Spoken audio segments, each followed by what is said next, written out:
jaksa yang harus membuktikan ijazah Jokowi asli agar tidak menjadi kabar bohong. Ya. Dan faktanya saya hadir di sana 6 bulan bersidang, tidak pernah muncul ijazah asli itu.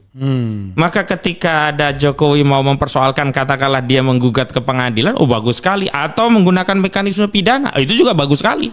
Kita sangat tunggu. Sekalian laporkan gitu ya. Iya, laporkan Rizwan Hasibuan misalkan. Nah, itu kesempatan Rizwan untuk membawa bukti-bukti saintis yang dia miliki, data-data dan keahlian dia di forum persidangan. Sementara dia juga harus membawa, karena dia yang melapor harus membawa ijazah yang dia punya. Sehingga ada forum yang mengadili apakah ijazah ini asli atau palsu.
Assalamualaikum warahmatullahi wabarakatuh. Sobat RH sekalian, jumpa lagi kita di channel yang keren ini. Keren jadas. Masih kaget Kalau saya gebrak begitu artinya saya sudah mulai sehat ya. Jadi sobat RH sekalian, lama juga RH sakitnya. Sampai kemudian orang tanya-tanya nih kemana nih RH nih ya, apakah sudah menyerah, surrender, tidak ya. Kebetulan kita sakit saja, alhamdulillah ya, sudah 563 yang watching sekarang. Tamu saya istimewa sekali, orang yang sangat paham betul soal ijazah asli Jokowi. Karena yang dipermasalahkan tuh ijazah asli, bukan ijazah palsu. Ngapain kita mempermasalahkan ijazah palsu? Ijazah asli, ono atau enggak kan? Iya. Ahmad Hosinuddin. Assalamualaikum warahmatullahi wabarakatuh, bro. Waalaikumsalam warahmatullahi wabarakatuh, Bang. Oke. Ada satu topik yang ingin saya tanyakan kepada Anda ya, sebelum kita nanti jawab orang-orang ini ya. 2-3 lah ya, jangan satu saja. Satu, ada semacam apa ya, tantangan dari baik dari pengacara maupun dari Jokowi langsung, yaitu akan memperkarakan orang-orang yang masih mempersoalkan ijazah palsu. Iya. Saya tidak nakut-nakuti tantangan ini, bukan main-main, karena korbannya sudah ada kan. Iya, Bambang Tri dan Gus Nur. Bambang Tri, mereka dihukum hampir sama dengan koruptor 300 triliun. Iya, betul. Ya, di tingkat awalnya, tapi sekarang kan dinaikkan sudah hukuman Harvey Muiz. Yang kedua adalah tiba-tiba hilang katanya, kata guru besar UGM, Profesor Markus, ijazah Jokowi. Iya. Kalau hilang, what dari sisi hukumnya, ya kan? Lalu apa yang digunakan untuk daftar selama ini? Itu juga menarik. Betul. Kemudian ada fenomena mau geruduk Jogja. Ini ngapain lagi geruduk Jogja? Bahkan katanya mau silaturahmi ke Solo. Jogja digeruduk, Solo silaturahmi. Ya kan? Saya ingin memulai itu menanyakan kepada Anda, Bro Hosinuddin, soal tantangan dulu yang sempat diucapkan oleh, kalau tidak salah, Jokowi sendiri ya. Walaupun Jokowi juga mengatakan yang menggugat lah yang mendalilkan. Dia bilang begitu kan. Betul. Dia bawa dalam perspektif perdata saja. Betul. Tetapi yang dari pihak pengacaranya yang saya dengar yang ngomong itu adalah Yakub Hasibuan. Betul. Yang tidak lain adalah putra dari Otto Hasibuan. Yang tidak lain adalah Wakil Menteri Koordinator Hukum bla bla bla bla bla. Hukum dan keamanan ya. Tidak hukum dan keamanan, hukum imigrasi macam-macam ya. HAM-nya aja yang enggak kayak yang salah ya. HAM-nya masuk juga. Masuk. Karena politik dan keamanan Budi Gunawan. Oh iya betul. Pisahnya itu koordinator. Hukum, HAM dan imigrasi. Ya. Kan? Oke, hukum, HAM dan imigrasi. Silakan Yang pertama dulu. Baik, untuk yang pertama jawaban saya singkat. Ya. Bagus, justru bagus, cakep nih tantangan. Justru ini yang saya tunggu begitu. Oke. Bahkan ini juga yang ditunggu oleh Rismon Hasyiholan Sianipar. Kenapa? Karena saya berulang kali menyampaikan ada dua mekanisme yang harus ditempuh untuk membuktikan bagi pihak yang mengkritik Jokowi bahwa ijazahnya itu palsu, bagi yang mendukung Jokowi bahwa ijazahnya itu asli. Ada dua hal yang harus ditempuh. Yang pertama, jadi ini kita bicara bukan palsu dan asli, tapi ada nggak ijazah aslinya? Oke, katakanlah ada yang pertama. Yang kedua asli atau palsu begitu. Ya. Yang pertama memang diskursus yang punya nilai legal dan konstitusional untuk memberikan simpulan bahwa ijazah ini asli atau tidak dan kemudian menutup diskursus ini ya hanya pengadilan. Pengadilan itu bisa ditempuh inisiatifnya oleh pihak yang menuduh ijazahnya palsu atau pihak yang mengaku ijazahnya asli. Kalau yang lalu Bambang Trimulyono sudah mengambil inisiatif itu, menggugat di Pengadilan Negeri Jakarta Pusat. Yang pertama, namun dalam perjalanannya kan dicabut karena Bambang Tri yang ditangkap, kena kasus pidananya, ditangkap sama Gus Nur. Walau kemudian ada kritik yang juga saya sampaikan baik kepada Jokowi maupun seluruh pendukung timnya Jokowi. Karena kan selalu narasi yang dibangun itu adalah siapa yang mendalilkan, dia yang harus membuktikan. Pada kasus perdata Bambang Tri menggugat Jokowi di Pengadilan Negeri Jakarta Pusat, benar yang mendalilkan Bambang Tri, maka yang harus membuktikan bukan pembuktian di Bambang Tri. Tapi untuk dalam kasus perdatanya, dalam kasus pidananya yang mendalilkan gantian jaksa. Yang mendalilkan bahwa Bambang Tri dan Gus Nur mengedarkan kabar bohong soal mubahalah ijazah palsu. Artinya jaksa yang harus membuktikan ijazah Jokowi asli agar tidak menjadi kabar bohong. Dan faktanya saya hadir di sana 6 bulan bersidang, tidak pernah muncul ijazah asli itu. Maka ketika ada Jokowi mau mempersoalkan, katakanlah dia menggugat ke pengadilan, bagus sekali. Atau menggunakan mekanisme pidana, itu juga bagus sekali. Kita sangat tunggu. Sekalian laporkan gitu ya? Iya, laporkan Rismon Hasyiholan misalkan. Nah, itu kesempatan Rismon untuk membawa bukti-bukti saintis yang dia miliki, data-data dan keahlian dia di forum persidangan. Sementara dia juga harus membawa, karena dia yang melapor harus membawa ijazah yang dia punya. Sehingga ada forum yang mengadili apakah ijazah ini asli atau palsu. Itu yang pertama. Yang kedua, saya juga berulang katakan bahwa untuk menguji apakah sebuah dokumen itu asli atau tidak itu bukan testimoni, bukan keterangan, bukan kesaksian. Tapi metode ilmiah untuk membuktikan bahwa satu kertasnya memang usianya sama dengan tahun yang lalu. Barangnya dulu ada, lalu kemudian forensik uji. Nah, artinya apa? Setelah ada forum peradilannya, ada mekanisme pembuktiannya secara forensik. Diawali dengan apa? Ijazahnya dulu ada. Hadirkan barang. Hadirkan dulu. Nah, sekarang pertanyaan kami, barang ini ada nggak? Kalau barang ini ada, nggak harus nunggu hari ini. Semestinya muncul pada sidang pengadilan negeri di Surakarta. Bambang Tri ya. Bambang Tri dan Gus Nur. Itu tanggapan kami bagus. Yang kedua, kalau persoalannya ingin dikembangkan bukan membuktikan apakah ijazah itu palsu atau asli, tapi mengulangi periode pertama, ingin mengkriminalisasi orang-orang yang mengkritik ijazah itu, saya juga tantang. Dengan cara apa? Kalau mereka memaksakan dengan kasusnya Gus Nur dan Bambang Tri kabar bohong, pasal 14 ayat 1 ayat 2, pasal 15 Undang-Undang Nomor 1 Tahun 1946 itu sudah dibatalkan MK. Itu undang-undang pasal itu sudah tidak ada lagi. Tidak ada lagi, nggak bisa mengatakan kita yang mengkritik itu kabar bohong. Kalau dia mau masuk lewat pasal 28 ayat 3 Undang-Undang ITE terbaru, kabar bohong, itu unsurnya harus menimbulkan kerusuhan. Kerusuhan yang mana? Kita ini kan perdebatan ilmiah. Misalnya Rismon Hasyiholan Sianipar kan selalu mengawali kajian-kajian ilmiah tentang ijazah palsu dengan ungkapan begini, sampai saya hafal. Pemirsa, dari tepian Danau Toba yang sangat indah bersama balik ke Akademi Ijazah Jokowi Palsu, Bu Ova Emilia. Lah, yang disampaikan Rismon juga akademik ilmiah. Saya saking sakitnya itu nggak pernah dengar. Oh, berarti nggak surprise. Tapi kalau sudah biasa sering mendengar Rizwan pasti paham. Ya, karena gitu. saya bilang karena saya sakit ya, hampir berapa setengah bulan. Kan. Artinya dia nggak bisa kemudian menggunakan ranah kriminalisasi.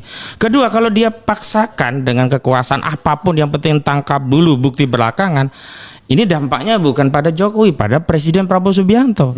Artinya tindakan represif ini melegitimasi bahwa secara substansial yang berkuasa di negeri ini bukan Prabowo Subianto, masih Jokowi. Buktinya dia nggak jadi presiden pun masih bisa menggunakan kekuasaan untuk mengkriminalisasi pihak-pihak yang berbeda pandangan dengan dirinya. Ini kan kaitannya dengan pendapat. Rismon punya keahlian digital forensik, punya pendapat. Pendapatnya didukung dengan bukti-bukti. Bukti-buktinya itu dia ungkap secara saintik. Oh, begini loh konsekuensinya. Kalau muka demikian, kalau tanda tangan demikian, kalau font Times New Roman itu munculnya demikian, maka dia simpulkan. Yang pertama dia simpulkan 100 miliar % ijazah saudara Jokowi palsu.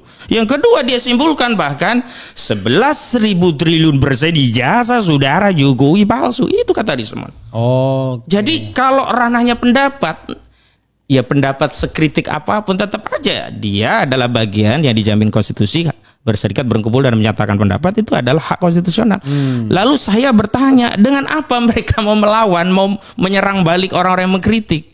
Tapi kalau konteksnya ingin mendudukkan persoalan, dia bawa ijazahnya. Kalau konteksnya misalnya pokoknya kita tangkap saja kan. Wah, itu semakin menegaskan bahwa Jokowi masih berkuasa. Ya, kira-kira begitu gitu loh, Bang. Jadi bagi saya bagus gitu loh. Malah kami tunggu gitu loh. Ayolah, biar kita selesainya perdebatnya di pengadilan. Karena begini. Statement misalkan Bu Emilia ya, Ova Emilia, kemudian Sunarta, Sigit Sunarta ya, Dekan Fakultas Kehutanan, itu tidak bernilai secara hukum. Ada dua yang membuat penilaian itu tidak bernilai. Pertama, dia bukan di forum peradilan yang resmi, tidak memiliki kekuatan hukum pembuktian sesuai KUHAP. Itu kan bukti adalah yang dihadirkan di persidangan yang terbuka untuk umum, itu menurut KUHAP. Yang kedua, mereka bukanlah orang yang punya kapasitas dalam memberikan argumentasi dan deskripsi tentang ijazah itu. Loh, lebih otoritatif Rismon karena keahliannya digital forensik.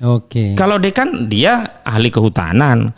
Kalau rektor dia dokter. Kalau dokter itu menegaskan bahwa gigi yang bolong itu harus ditambal, dia punya keahlian. Dia lebih otoritatif untuk menjelaskan itu. Tapi kalau soal font Times New Roman, soal identifikasi tanda tangan, soal kesesuaian antara foto yang satu dengan foto yang lainnya, soal ya teknologi di zaman masa depan yang digunakan pada periode 85, ya Rismon lebih otoritatif berdasarkan keilmuan yang dia miliki. Dan yang paling penting, Rismon itu UGM bersama dengan Abang. Tidak mungkin ada motif untuk menjelek-jelekkan UGM kalau itu berangkat dari alumninya. Justru saya melihat, membaca Bang, orang-orang seperti Rismon Hasiolan Sianipar, Roy Suryo, ini adalah orang-orang yang sangat cinta pada UGM. Tak ingin alma maternya terus dibully publik karena persoalan nila setitik ya, tinta setitik ini rusak sebelanga susu UGM. Justru menurut saya mereka ini adalah orang yang harus kita apresiasi, mengambil upaya ikhtiar untuk mengembalikan marwah kampus khususnya UGM. Jangan sampai ya kampus itu justru cedera hanya karena kesalahan satu oknum. Termasuk Dr. Tifa. Termasuk Dr. Tifa juga kan alumni UGM juga. Itu yang pertanyaan Abang, Bang. Kayaknya belum bergerak ke yang lain karena baru satu itu ya dari 3 pertanyaan tadi. Jadi pokoknya monggo ditunggu kalau memang mau diperkarakan. Iya. Mari kita bertemu di forum pengadilan. Betul sekali, betul. Tapi bagaimana kalau kemudian tiba-tiba yang penting main kriminalisasi saja? Toh sudah terjadi sama Bambang Tri dan Gus Nur, walaupun tidak ada buktinya, selama sidang 6 bulan tetap saja mereka dipenjarakan. Oh, enggak apa-apa Bang. Karena saya melihat mereka tidak punya lagi legitimasi publik. Satu, Jokowi bukan penguasa yang tidak butuh untuk dilindungi marwahnya. Kalau dulu kan narasinya, oh itu lambang negara, simbol negara. Kalau hari ini nggak ada ya narasi itu. Yang kedua, tapi kata Wahyu Trenggono masih bos saya katanya. Oh iya, pastilah. Wahyu pun terus berbohong soal pagar laut kan karena ada bos. Itu soal lain. Soal lain ya. Yang kedua, saya kira hari ini bukan perkara Rismon Hasiolan Sianipar loh, bukan perkaranya Dr. Tifa, bukan perkaranya Roy Suryo, bahkan bukan perkaranya Bambang Tinurlono. Terlepas sebenarnya kan hal-hal yang diungkap oleh Rismon dan banyak pengamat hari ini kan banyak hal yang sebenarnya sudah diungkap juga oleh Bambang Tribrino. Misalnya soal Font Times New Roman kan di buku Jokowi Undercover 2 Lelaki Berijazah Palsu kan sudah ada sebab yang membahas khusus Times New Roman dari skripsi Jokowi yang mustahil itu ada di periode 85 karena teknologinya itu ada di tahun 90 kalau versinya Bambang Tri. Kalau menurut Rismond kan paling tidak 92 ya teknologi itu muncul. Artinya kan sebenarnya bukan hal yang baru. Karena saya merasa menggunakan Times New Roman, tapi saya bikin skripsi itu tahun 93. Iya. Nah itu artinya apa? Kalau sampai terjadi kriminalisasi, maka lawan saudara Jokowi itu bukan hanya Rismond Hasohalan Sianipar, tapi lawannya adalah seluruh masyarakat, seluruh anak bangsa yang hari ini merasa legasi bangsanya tercederai oleh salah satu presiden yang diduga ijazahnya palsu. Nah, ini sebenarnya kesempatan kita untuk membersihkan sejarah bangsa Indonesia bahwa kita memang tidak pernah punya presiden berijazah palsu. Karena itu sebenarnya kalau dia bawa asli di tes laboratorium forensik dan benar semuanya asli, bagus juga buat kita. Berarti yang salah Bambang Tri, berarti yang salah Rismond Hasohalan Sianipar. Dan sudahlah Pak Jokowi ya, kita bersihkan dari tuduhan-tuduhan ijazah palsu. Kalau dia mau nuntut balik secara perdata silakan. Silakan saja, itu kan hak keperdataan. Iya. Tapi problemnya kan apakah itu dilakukan oleh mereka selama kasus Gus Nur yang sebenarnya yang mendalilkan adalah jaksa yang mewakili negara yang menuduh Bambang Tri dan Gus Nur mengedarkan ijazah kabar bohong karena menyebut ijazah Jokowi palsu. Tidak terbukti itu di pengadilan. Ada satu lagi ya. Oke, itu kita cukupkan itu ya. Tapi ya ada satu lagi klaim dari Yakub Hasibuan ini yang mengatakan apalagi yang mau dibuktikan. Kan kasus ini sudah digugat katanya dan kita menang katanya, ya kan? Jadi bahasa dia menang yang terakhir ya nih ya. Ya. Dan itu sudah inkrah katanya. Apalagi kan sudah terbukti katanya ijazahnya asli. Oh, ini kurang lebih begitu ya. Iya, ini penyesatan, logika penyesatan. Ya. Jadi begini ya, kalau yang menggugat itu Jokowi, yang digugat itu Gus Nur atau Bambang Tri, kemudian Jokowi menang, Gus Nur banding kalah, Bambang Tri banding kalah, sampai inkrah menang, dan materinya bahwa ya Jokowi menuntut Gus Nur karena mengatakan ijazahnya palsu, itu merupakan perbuatan melawan hukum dan dibenarkan. Gus Nur dihukum, dinyatakan melakukan perbuatan melawan hukum dan dihukum membayar sekian begitu. Oke, itu berarti sudah terbukti. Lah ini kan di pengadilan faktanya nggak begitu, Bang. Yang menggugat itu Bambang Tri. Belum sampai masuk materi pokok perkara, di NU dinyatakan pengadilan tidak berwenang mengadili perkara. Ini namanya masih draw, belum ada yang menang, belum ada yang kalah. Kalau belum masuk ke materi pokok perkara. Draw pun tidak. Draw pun sebenarnya belumnya tidak, ya benar gitu. Kilometernya masih nol. Masih nol gitu loh. Belum masuk pada proses pembuktian misalnya ya. Bambang Tri membawa buku Jokowi Undercover ya. Kemudian Jokowi membawa ijazahnya di pengadilan, belum ada. Lah, kan Otto Hasibuan yang menyatakan bahkan menjanjikan ada ijazahnya palsu, tapi kan itu tidak pernah dibawa ke pengadilan. Kenapa? Karena memang pengadilan belum sampai kepada pokok perkara, lalu diputus NU. Yang putusan NU itu dibanding, lalu jadi inkrah. Jadi nggak ada yang namanya ijazah Pak Jokowi itu dianggap menang, nggak ada. Ini penyesatan hukum. Saya bisa buktikan tidak seperti itu putusannya. Putusannya itu NU, bukan Jokowi menang, bukan kemudian Gus Dur dianggap menyatakan perbuatan melawan hukum atau Bambang Tri melakukan perbuatan melawan hukum. Ketika putusan pengadilan itu menyatakan tidak dapat diterima, tiba-tiba orang mengklaim menang. Iya. Ya politis lah. Ya politis ya. Jadi nggak ada pembuktian di pokok perkara, baru eksepsi, dan kemudian eksepsi itu dikabulkan majelis, hakim menyatakan pengadilan tidak berwenang. Ibarat kita mau masuk rumah, Bang, orang itu belum membahas isi rumah, di pagar sudah ditolak, digembok, oh ini bukan rumahnya, silahkan cari tempat lain, begitu. Kan eksepsinya itu terkait kewenangan absolut, pengadilan tidak berwenang untuk mengadili perkara karena dianggap bukan gugatan perbuatan melawan hukum. Itu yang kemudian banding dan inkrah. Yang kedua, kalau mau dipersoalkan, ya silahkan persoalkan saja seluruh rakyat Indonesia yang sekarang ramai di sosial media. Mau digugat berapa nomor perkara gitu loh. Itu kalau mau semuanya yang dipermasalahkan. Tapi kalau saya lihat itu gimmick saja, karena bahasanya kan akan mempertimbangkan. Biasalah. Mempertimbangkan sendiri baru mempertimbangkan. Ini baru akan. Iya. Ya kan? Pertimbangan kaya yang enggak ya. Pertama akan, yang kedua mempertimbangkan. Nah kesimpulannya ya udahlah saya nggak mau. Dua angan-angan. Dua angan-angan gitu. Nah sebenarnya begini, kalau dia misalnya mau menggunakan kabar bohong tadi pasalnya sudah nggak ada. Kalau dia paksakan ya dengan 28 ayat 3 Undang-Undang ITE, kerusuhan yang mana unsurnya? Kalau dia paksakan pasar pencemaran, berarti kan harus Jokowi sendiri yang datang. Ya, Jokowi sendiri yang melaporkan. Iya, nggak bisa nanti BAP. Nah justru kesempatan ini yang ditunggu sebenarnya. Jokowi di BAP, Jokowi nanti diadili, dan karena dia menganggap fitnah kan legal standing dia dipersoalkan. Legal standing yang persoalkan itu apakah benar dia Jokowi, apakah dia benar berjasa UGM, apakah benar ijazah UGM itu asli. Nah ini kewajiban dari proses pembuktian itu ada di legal standing penyidik dulu. Nah legal standing ini pun nanti di pengadilan akan dipersoalkan, karena bisa saja kan Bang di penyidikan itu diloloskan oleh penyidik, tapi di pengadilan ternyata abal-abal, kan banyak kita temui. Nah kasus Jokowi ini awalnya SD tempat Jokowi kepala sekolahnya itu dia menyatakan begini Bang, kami sebagai umat Islam merasa dirugikan dan tidak berkenan karena kitab suci kami yakni Al-Quran digunakan oleh khusus sebagai sarana untuk mengedarkan kebohongan, padahal dia udah Kristen. Iya. Saat itu kita kejar loh. Apa alasannya saudara menyatakan kami umat Islam? Saudara kan bukan Islam lagi. Saya tidak mempertanyakan saudara menjadi Kristen itu urusan saudara lah. Tetapi kenapa di BAP? Ini di pengadilan ya? Di pengadilan saudara kata. Kenapa di BAP saudara katakan kami sebagai umat Islam merasa dirugikan karena Al-Quran, kitab suci kami digunakan untuk mengedarkan kebohongan waktu Gus Dur mengadakan mubahalah, dianggap itu mengedarkan kebohongan ijazah palsu gitu. Lalu apa kaitannya dengan dia juga? Apakah kaitannya juga dengan dia? Saya kejar saudara apa? Kristen. Ibu ini Kristen kan? Kitab suci ibu apa? Al-Quran bukan. Lalu kenapa kesulitan dia akhirnya ketakutan itu? Nah dugaan saya itu ada desain BAP, copy paste, belum dieliminasi langsung ditandatangani. Dan belum ditanya agamanya belum ditanya apanya agama. Itulah kelakuan penyidik kita di Barreskrim itu kan kayak gitu. Ini kan Direktorat Tindak Pidana Cyber waktu itu. Waktu itu Bang saya sebenarnya sudah sampaikan. Kami kan sudah analisa. Awalnya kan Gus Dur melakukan mubahalah. Ini pasti akan jadi perkara pidana karena Jokowi kan berkuasa. Lalu saya minta, Bang, lewat Gus Dur bisa nggak kita bikin gugatan perdata agar ada perma nomor berapa itu kan? Kalau objek itu sudah digugat persoalan hak keperdataan, maka pidananya berhenti dulu. Hak keperdataan itu adalah hak terhadap ijazah itu benar nggak punya Jokowi atau benar-benar palsu.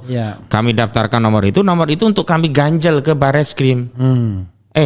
Saudara penyidik, jangan jalan dulu ini pidananya, karena perdata kita masih jalan, kita membuktikan hak keperdataannya. Enggak dianggap oleh Barreskrim Bang. Jalan aja terus. Dia ditangkap itu gitu.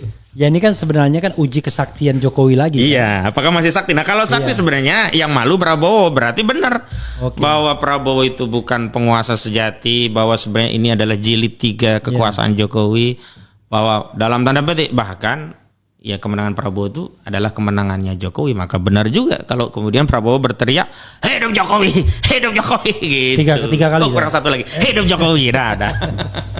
Dalam wacana mengenai hilang ini, apakah ini entry point yang baru atau gimana? Ya justru untung ini semakin mendelegitimasi ijazah Jokowi gitu loh.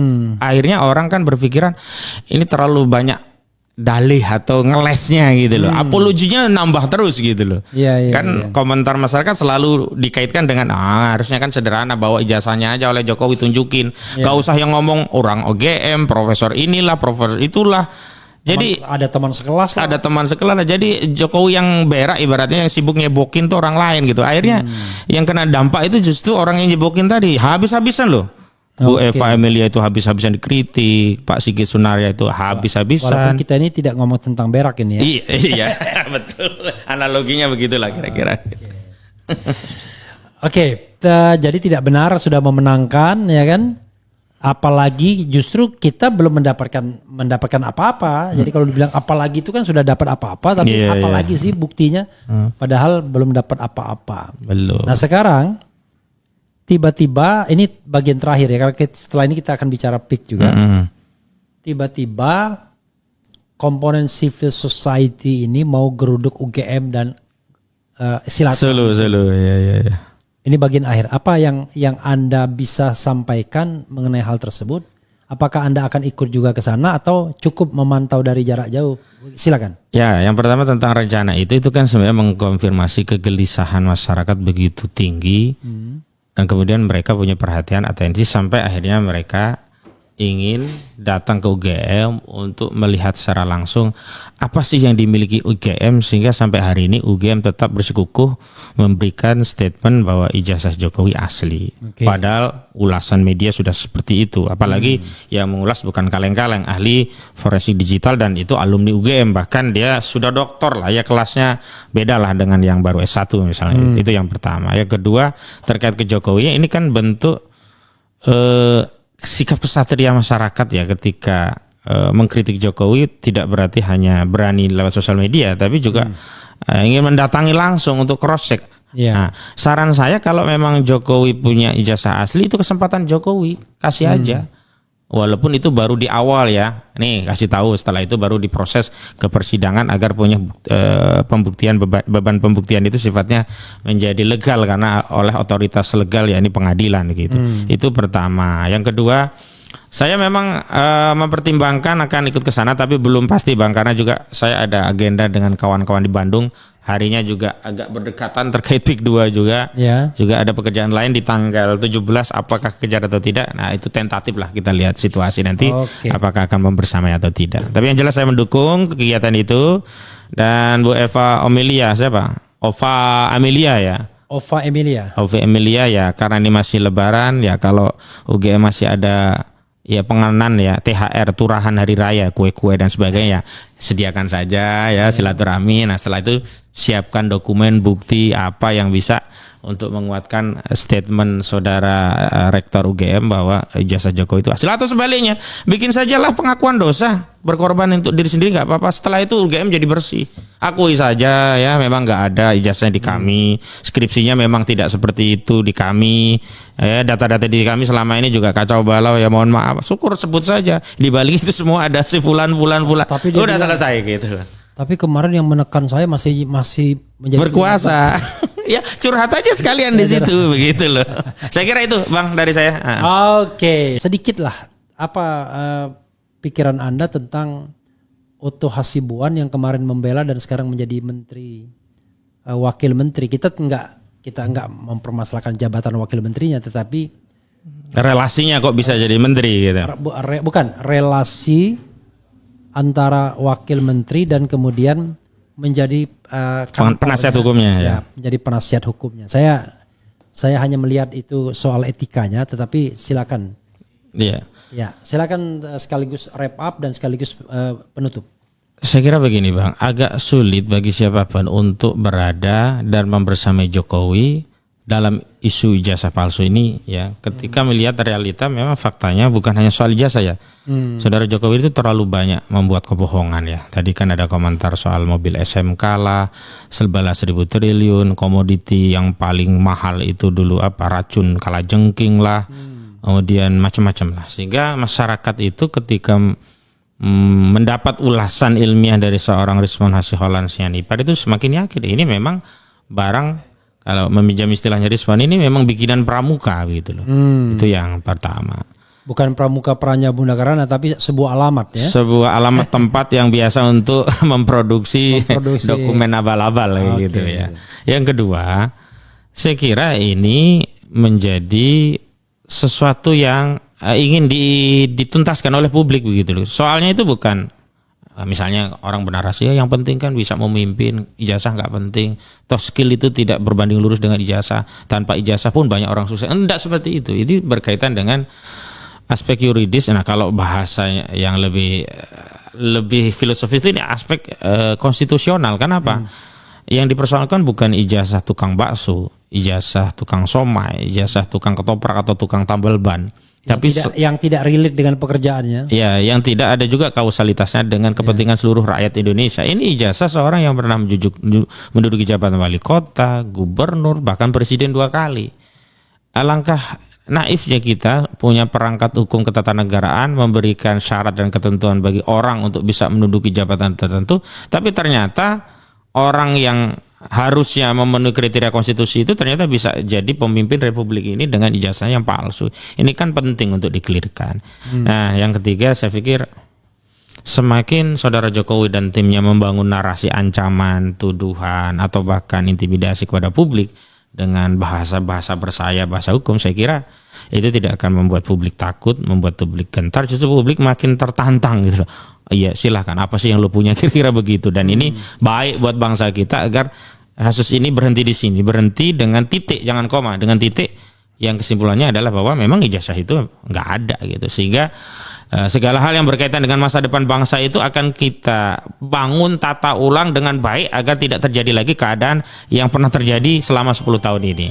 Dan terakhir saya kira untuk soal Oto Hasibuan ya, secara material memang bermasalah ya, dari sisi ada konflik kepentingan, ada hubungan antara klien dengan lawyernya itu tidak ansih soal pekerjaan, tetapi ada kausalitas tentang ya iming-iming dalam bahasa umum ya, sehingga dia bisa menduduki jabatan seorang wakil menteri, koordinator. Sebab kalau dia tidak punya peran untuk membela Jokowi, nggak mungkin juga dapat peran itu. Dia juga tim suksesnya Jokowi, pembela Jokowi dan seterusnya. Terlepas secara legal formal, kemungkinan menurut saya mereka sudah menyiasati tidak lagi menggunakan kantor lawyer, karena memang sebagai advokat itu ketika dia menjadi pejabat penyelenggara negara, sementara tidak bisa mengaktifasi kantornya atau advokat dia sendiri, paling ya pakai kantor yang lain atau lembaga yang lain.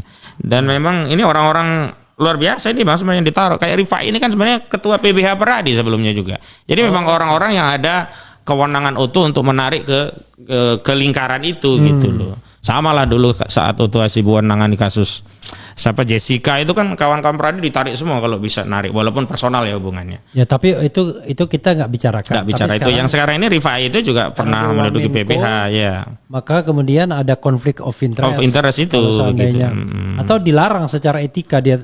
Nggak bisa karena secara formal dugaan saya enggak, cuman secara material itu etika itu. Di belakang. Iya belakang layar. Tapi terlepas itu semua, saya menghargai siapapun dengan latar apapun, bahkan motif apapun, bertindak untuk dan atas nama kliennya, ya sepanjang dia ditunjuk silahkan. Nah, saya ingin masuk kepada fokus persoalan. Nah, justru kalau bisa kita dibantu agar kliennya menghadirkan ijazah aslinya sehingga selesailah